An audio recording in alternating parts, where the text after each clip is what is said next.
When will the federal election be called? That's a big question. Will we go to the polls in April or will we go in May? Joining me live is Special Counsel at Fitzpatrick & Co Advisory and Hawker Britton co-founder Bruce Hawker. April or May for you?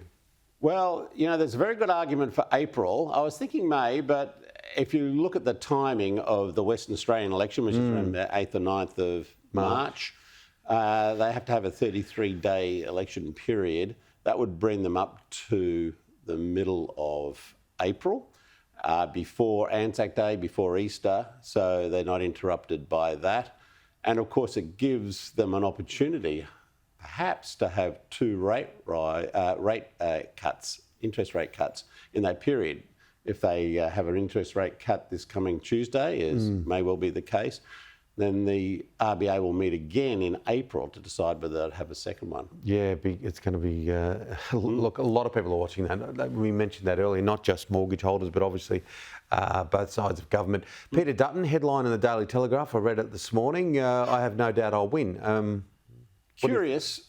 It's not really the sort of line you want to present if you're the underdog in a campaign. That it's a sort of a lay down misère, essentially. That's what he's trying to say. It's far from that, and I think we'll find him walking away from that comment as the campaign goes on, because typically politicians want to adopt some underdog status in election campaigns. Well, it's typically Australian, isn't it? Yeah. To want to be the underdog. Now, just changing topics a little, what are the prospects for Australia in our efforts to secure a carve-out, do you think, on the aluminium and steel tariffs? Well, I think they're pretty good, because Trump has traditionally been an isolationist. We know that, and he's used tariffs to try to increase the economic and other strength of the United States.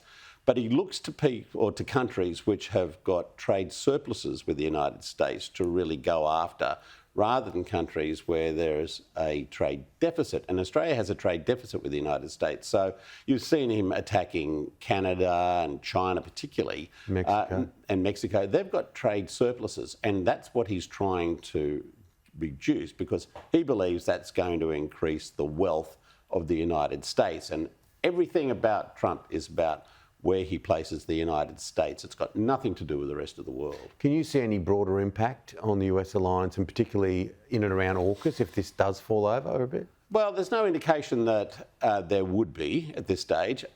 Certainly, Jim Chalmers has made it quite clear that there's no intention to do reciprocal tariff hikes against the United States if they do introduce tariffs. And I think that's a good move, because the United States is in a position to inflict more pain on Australia than Australia is on them.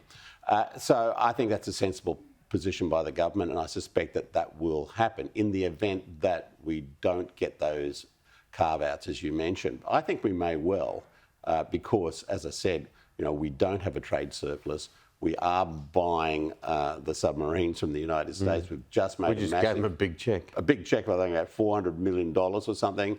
That should ring some positive bells for him, and also in sending messages around the world to the way in which he wants to do business. That's despite the comments of Navarro, obviously, that we saw. But do you think there will be a rate cut?